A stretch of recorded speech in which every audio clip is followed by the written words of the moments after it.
I want to thank Michael for having this gallery. It's I believe it's to be a very important gallery in the Pacific Northwest. He shows really unique and interesting work. He's not a slave to fashion like Portland, but he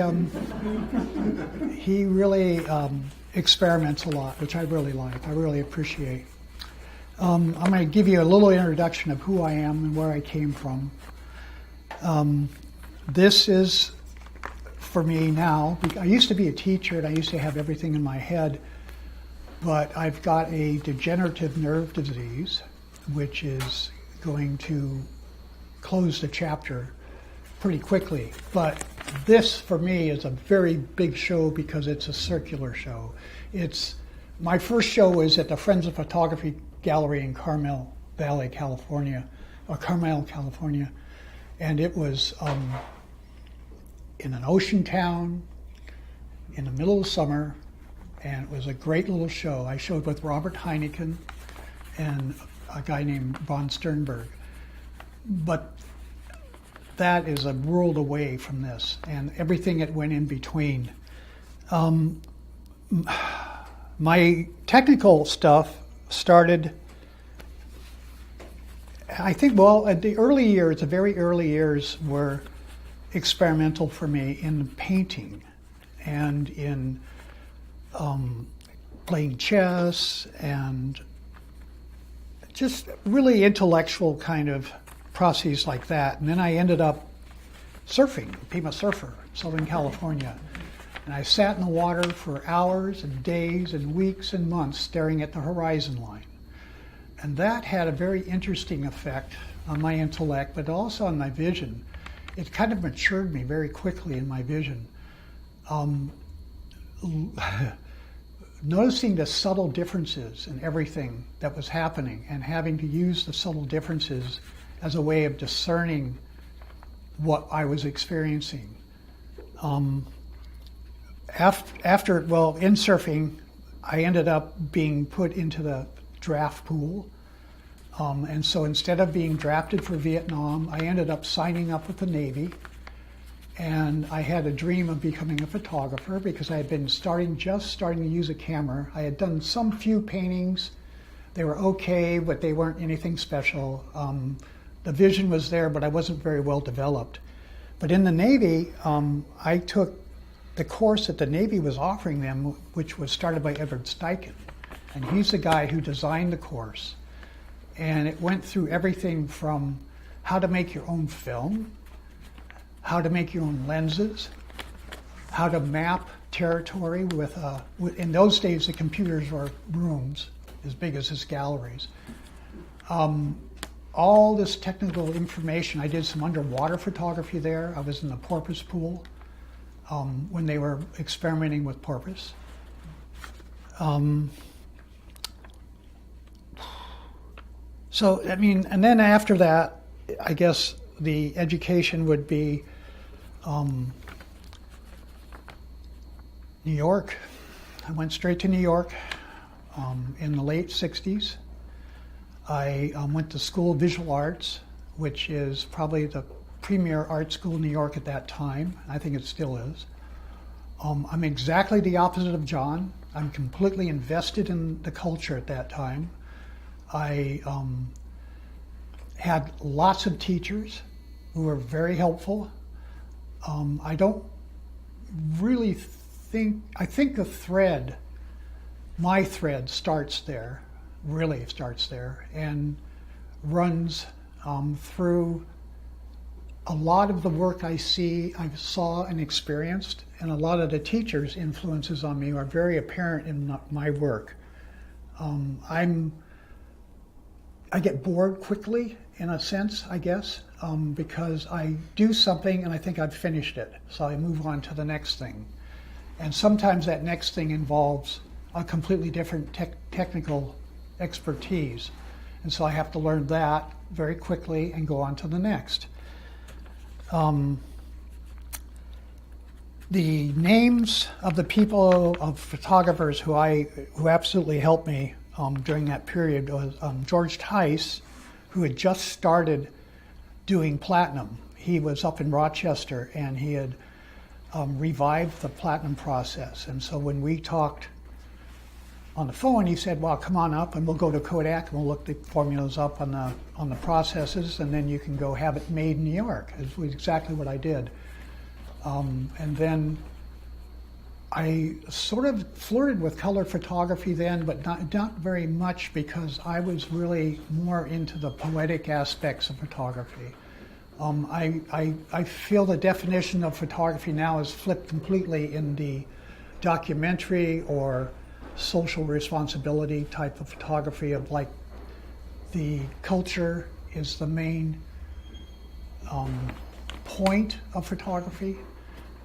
And I've always felt that was sort of an anthropocentric, narcissistic way of viewing art. I see a lot of films, and the first films I started watching were foreign films. There was Fellini, all these different filmmakers. Bergman was another source, but the biggest source for me was Herzog. His Aguirre, The Wrath of God, I thought was the most brilliant thing I'd ever seen. It's done in black and white. The black and white adds a mystery to everything. It allows the mind to fill in the blanks, whereas color, like John said, adds another dimension. And that dimension I wanted stripped from my work, because it interfered with the emotional connections that I was trying for. Scale is important to me. During that period of education, I used to go to the Whitkin Gallery a whole lot. I was, at least twice a week, I'd walk in as a student, and Lee Whitkin would show me the drawers, and I'd look through all the photographers who were working. And I found some really interesting people. That's a time when I found the photographs of Dean Brown, a young man who died very early. He fell off a mountain in upstate New York when he was working. But his work was exquisite. There was these little 5x7 die transfers that absolutely amazing. He does have a book out. I think his wife put a book out after he was killed. But they were of Glacier Bay, and I really got excited by those images, because the glaciers and the icebergs were part of the concern that I was working with the Western idea of what else an object is. It is what it is, but it also is something else. It's a metaphor for something else. It's a way of taking the viewer out of the photograph. And one of the things that happened was I had a teacher, Gary Winogrand, who always wanted to put you back in the photograph. So between the two tensions, I found my place. And I always believe, and this is something I was taught from the very beginning, every photographer has to find their own voice. They have to have a voice in the crowd, just like every painter does, every printmaker. You need to have someone see a piece of your work and know it's yours without looking at the name. And that comes from holding on to the thread that you had started early in your career. There's a poem. Do you have that catalog? Do you have one of my catalogs?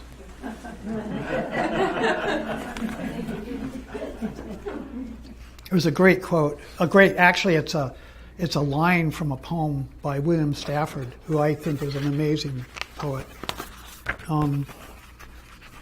I'd actually would like someone else to read it, but you want to read it, Kathy? Sure. Okay. My voice is really bad and kind of wiggly now. It's where the snake is.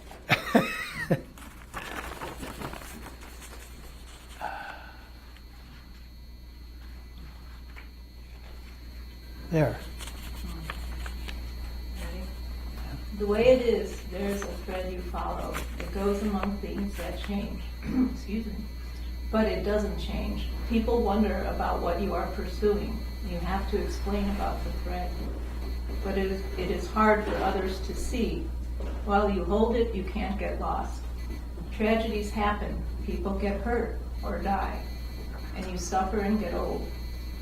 Nothing you can do can stop time's unfolding. Excuse me. You don't ever let go of the thread.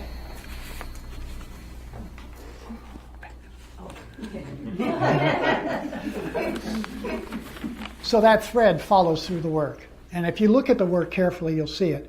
One of the things I do is, since I've oriented myself around poetry, I find meter and rhyme to be very important.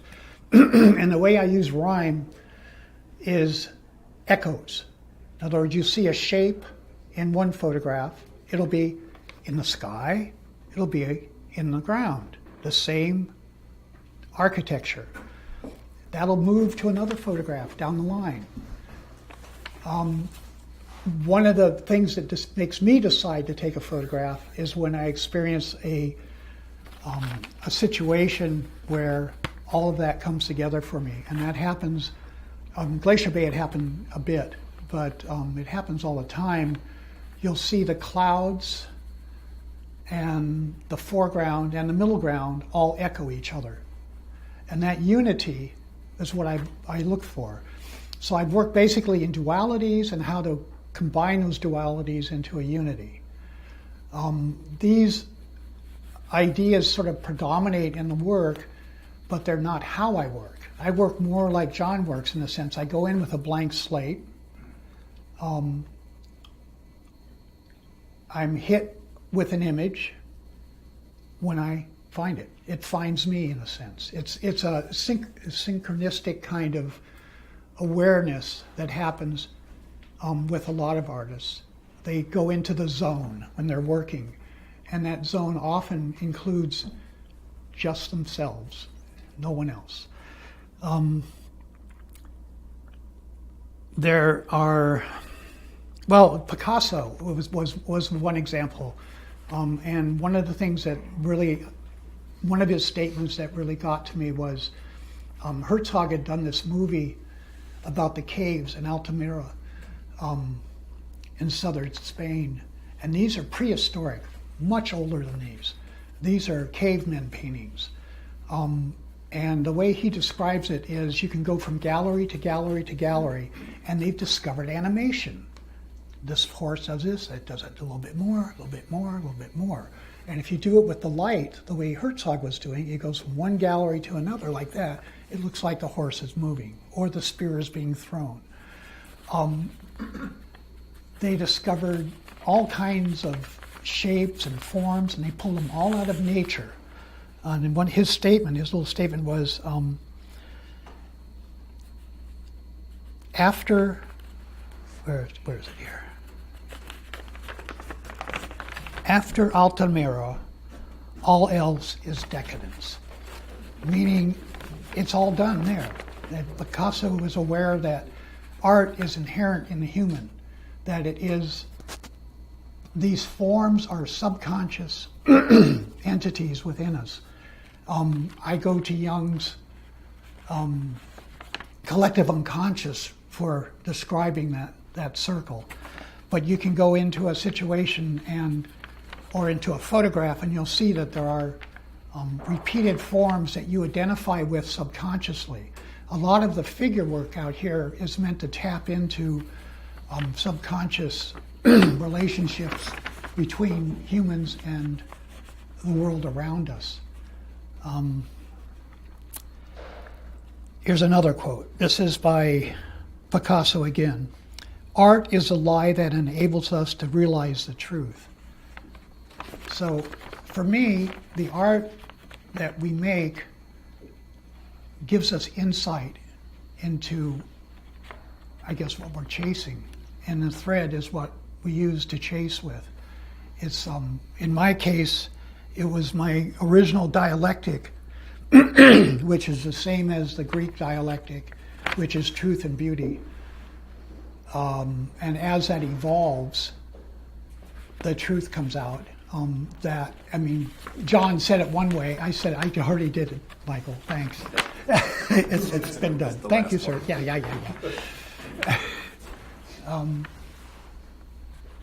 Where was I? See, I can't hold a thought very long. Okay. Anyway, in that process, I've included another poem that I had to get permission for, which was really a wonderful experience. William Stafford's son, Kim Stafford, is a Oregon poet laureate right now, and we had to get permission from him to use his father's poem. And it's about creativity. We were talking about how creativity is formed and how you use it. I would have you all privately, I can't read it to you, it's too long, but it's also a very private kind of thing. It talks about doing something that you're satisfied with, acknowledging that, bringing it in, and then letting it go, and without any knowledge of where you're going, just go to the next thing. You just forget about any directions and just drift on to the next one. And that is that's where your thread comes in. That's what takes you to the next thing. I've done all of my manipulation in the camera. Anything outside of the camera usually is an homage to someone. Like the triptych down there is an homage to Todd Walker, who was a photographer teacher in California, who basically did these amazing solarizations. He was known for it. He was the only guy who could do it at that point. Man Ray started it, but he really refined it. Okay, so Aguirre, the Wrath of God, is about nature and man and the anthropocentric narcissism, which Klaus Kinski, the psychopathic, shows of the culture. So the Kinski character in Aguirre is the culture, in a sense, and the arrogance of the culture in nature and how nature responds. Okay,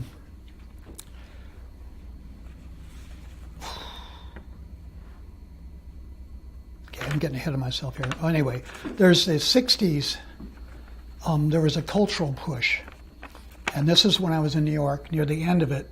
I was just getting ready to go to California again. And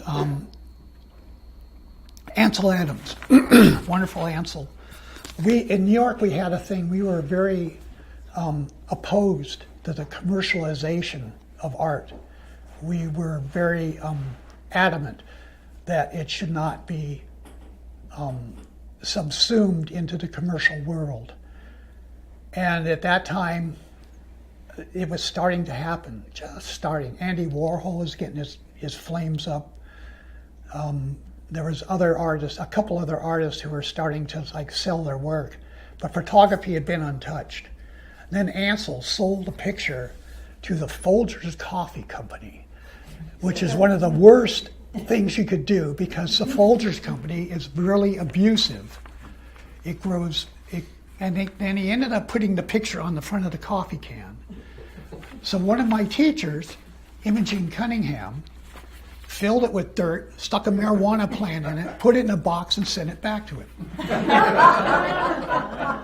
And this is a long-standing sort of animosity between Weston, Cunningham, and some of the other people working at the SFAI, Setfrisk Art Institute, or in those days, California Art Institute. And Ansel, because Ansel sort of broke with the group. The group was made up of artists who were connected to other artists throughout the world. And some of the artists they were connected to was Diego Rivera and Frida Kahlo and Tina Modotti. And these artists were all socialists, bad socialists. So this was sort of Ansel's way of getting back at them. It's like, I'm going to commercialize photography.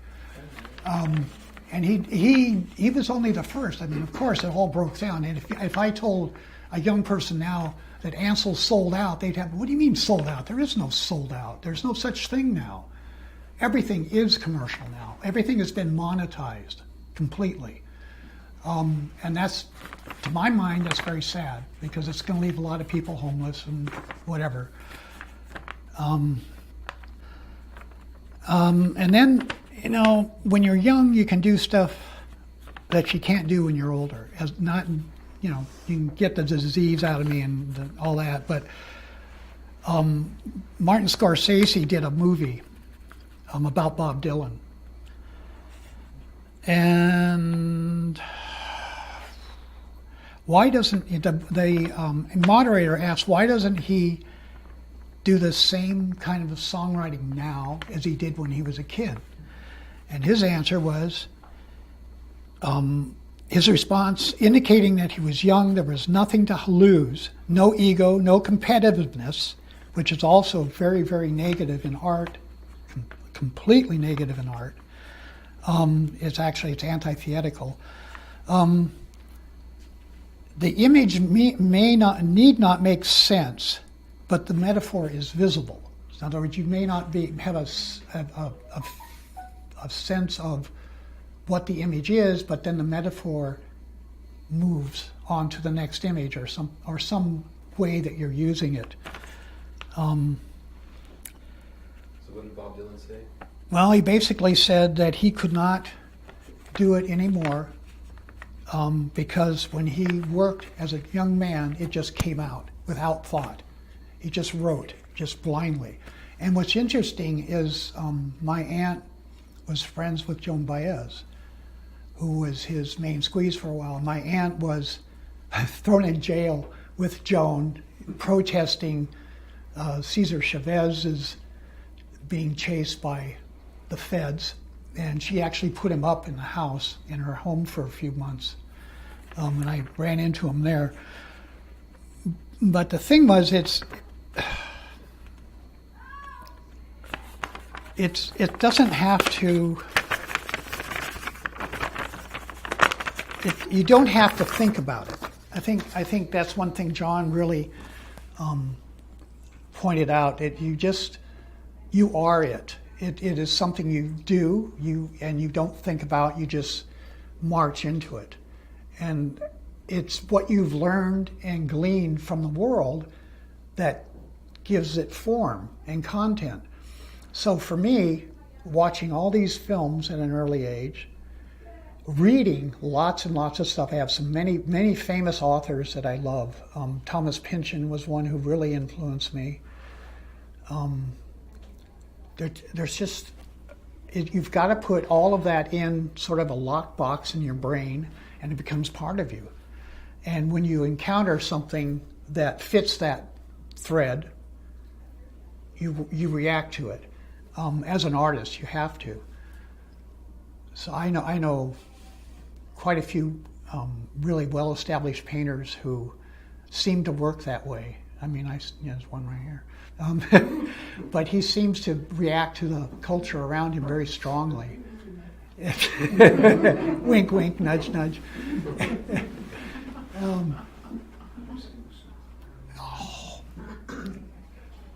And I know Friedrich Heuer does the same. I've seen her posts. She has a very wonderful website and daily email subscription service, which is not even a service, it's free, but it's wonderful. So all that input all the time. Friedrich's posts keep me thinking still.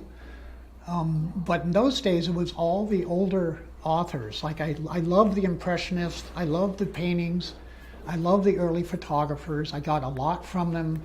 I never felt intimidated by them or that I should not emulate them at all. There are some artists some people look at the twins photograph and say that's pure Diane Arbus, but it's not. What it is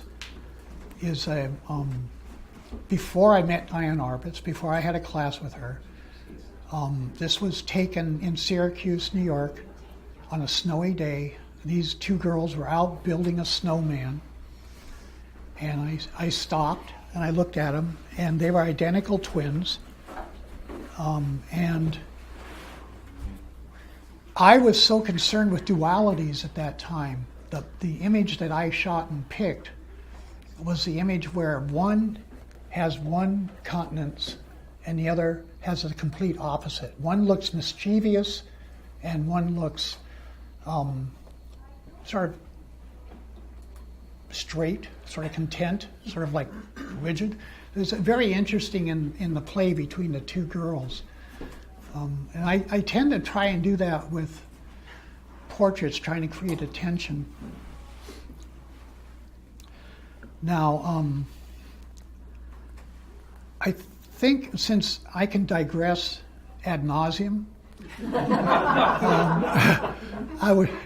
I would prefer to have some questions from, now at this point, some questions from about particular images. I can tell you a little bit about the process right now. Okay, there's the platinum process that I dug up with George Tice was the original process, which was basically straight platinum, and that's what I call platinotype. That's what that means. When it says platinum print, that's a later print. That's a later style.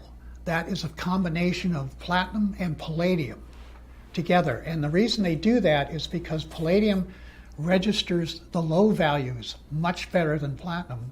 Platinum registers the high values much better than palladium. The irony is when you put them together, the platinum loses its ability to delineate the high values. So I developed 3 different processes. One was with a lot of gold and iridium, which I learned from Irving Penn. And then the platinotype process, which I developed it pretty much. And then platinum palladium, which Bostic and Sullivan and some of the photographers like Richard or Dick Arentz and people like that were using. So I sort of combined those to do most of the work. On the earliest ones, you can see the platinum is very thin, and the image is a little grainy, and it's the way platinum used to look. And as you look down through the years, you'll see it gets more and more refined until I think the peak of my printing abilities was the Glacier Bay portfolio, because I've never equaled those, and they were all made with the intention of using straight platinum. I used sheet film, and I would develop it in amidol, so I get the longest range I could, and then make these prints that were super delicate. When you use straight platinum, the humidity in the room, what you ate for lunch, everything contributes to the print. It's not religion, it's truth, because you give off a certain amount of gas from what you eat.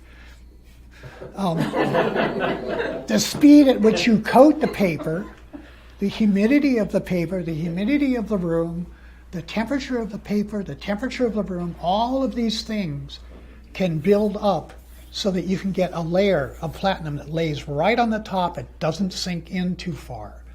Irving Penn solved the problem. He didn't solve it, but he tried to solve the problem by double coating his. He used to put his on aluminum sheets and then double coat his platinum on there, and it's very difficult. And he put it on aluminum for registration purposes, because you had to print it once, coat it again, print it again. And that's his method for getting some density with straight platinum. I found by using this water method that I could get it on a really bright sheet of paper and make the ice just glow. And so to me, that was the high point of my printing. There's all kinds of prints down there. There's these platinum prints that I use gum on, gum bichromate that I learned from my wife and from Steve Josephsberg, who learned it from Todd Walker. Again, Todd Walker was an amazing artist, and his daughter still teaches and works, I think, in Colorado somewhere or something. Yeah. Those prints were very difficult. You'd start 5, you'd end up with 1 or 2. They stain, you have to resize them over and over again, which means you have to put a new surface for putting the gum bichromate down. And you build color up through a subtractive process. Use red, blue, green, and then you go back and you put in an intermediate color, and you can use a brush to take away what you don't want, where you don't want the color. So it's a very plastic process that way. As a final print, I think the textures on them are quite wonderful. They're almost like carbon prints. You can see a relief where the gum has settled down. And it takes about 15 layers to get the kind of density that I get on those. So it takes like 3, maybe 4 weeks to make one. So it's a whole different thing than straight photography. You've got to work at it really hard. That's why there's enough of them. Because I don't use color much, just because I don't like confining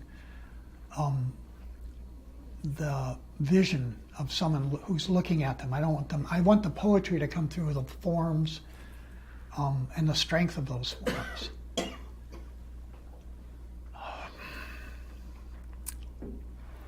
Any questions at this point? Someone will bail me out? What were you eating for lunch when you made the glacier bay?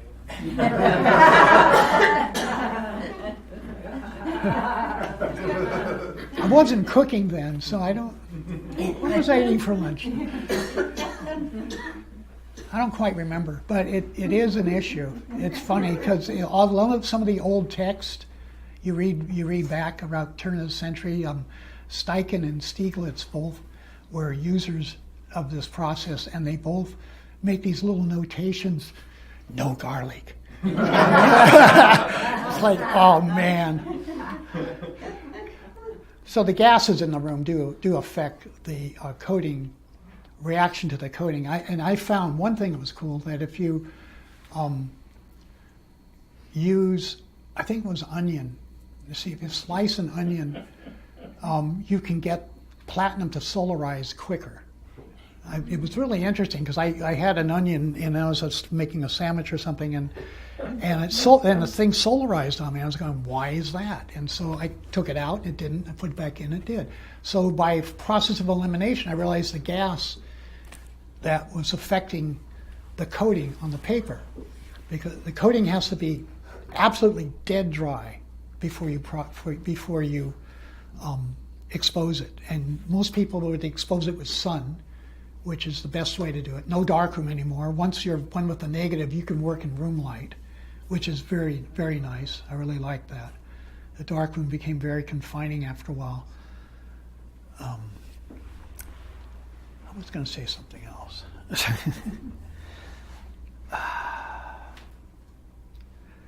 Well, the imagery pretty much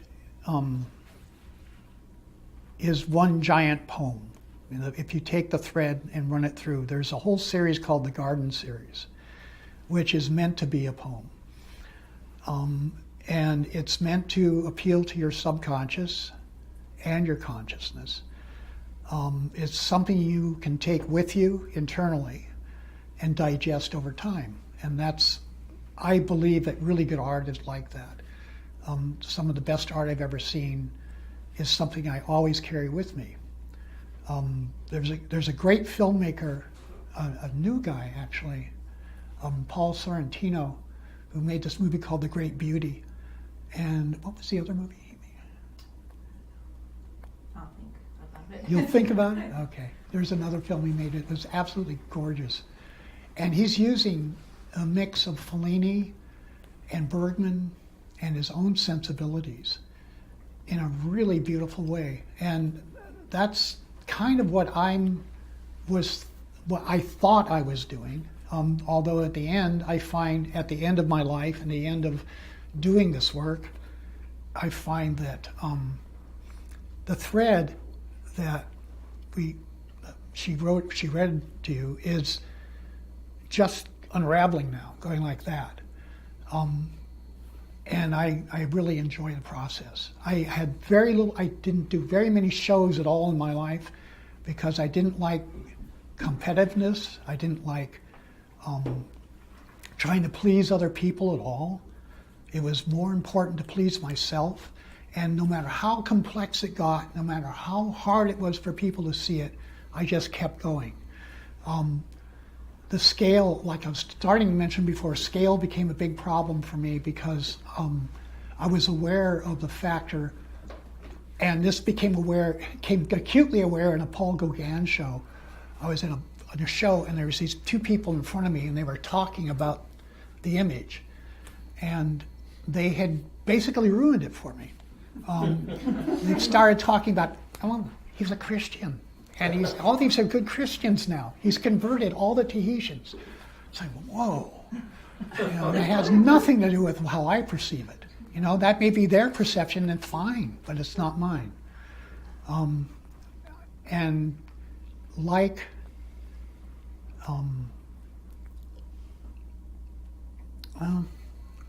these, I'm a polytheist. I believe that, and it's played out for me in my life. I believe that this is everything. This is all we are. This is heaven. This is hell. This is whatever it is.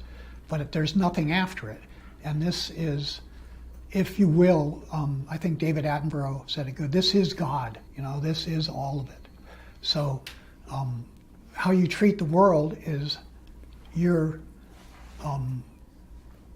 is the way you're treating your God. You're treating yourself, your body. You are this. Attenborough was being interviewed about his work, and then at the end of the interview, the guy said, "Well, what do you think of the human race now?" And he was like talking about how the interview was about how degradations happen, how warming Earth is changing and killing all these species, and how all these great animals and things he's shown us is disappearing. And he said, "Well, we're all one. You know that, right?" Implying that you're doing it to yourself. And I've always wanted my work to sort of echo that sentiment of how incredible this is without the phone, without distractions. And I think that we share that very strongly, the two photographers in here today, because he felt very strongly the same way. I really, really believe that photography has much more value than, as an image process, than people give it credit for. And I really love photojournalism, but I don't think that's all there is to it. So that's it. Any? Try.